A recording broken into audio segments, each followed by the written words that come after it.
அண்ணா மேலே பார்க்குற indigo 2016 2 owner DTI சாதா இன்ஜினு எல்எக்ஸ் 4 விண்ட பவர் விண்டா வரும் அந்த டைப்பு. வண்டி இன்ஜின்லாம் தெளிவாக இருக்குண்ணா. பாடியில் டிங்கர் வேலையும் பார்த்தாச்சு, பெயிண்டிங் மட்டும் தான் அடிக்கணும். Front glass crack. வண்டி பார்க்கணுன்னா கூடுவாஞ்சலில் பார்க்கணுண்ணா. வண்டி அப்படியே இருக்கிற கண்டிஷனுக்கு 85 ரூபானா ஃபைனலாக கொடுத்துலாண்ணா. யாருன்னா ஐடியா இருந்தால் கால் பண்ணுங்கள். வண்டியில் ஃபைனான்ஸ் கிடையாது, ஹெச்பி தான் கேன்சல் பண்ணி.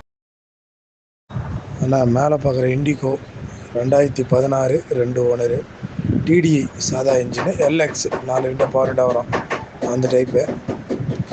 வண்டி இன்ஜின்லாம் தெளிவாக இருக்குண்ணா. பாடியில் டிங்கர் வேலையும் பார்த்தாச்சு, பெயிண்டிங் மட்டும் தான் அடிக்கணும். Front glass crack. வண்டி பார்க்கணுன்னா கூடுவாஞ்சலில் பார்க்கணுண்ணா. வண்டி அப்படியே இருக்கிற கண்டிஷனுக்கு 85 ரூபானா ஃபைனலாக கொடுத்துலாண்ணா. யாருன்னா ஐடியா இருந்தால் கால் பண்ணுங்கள். வண்டியில் ஃபைனான்ஸ் கிடையாது, ஹெச்பி தான் கேன்சல் பண்ணி.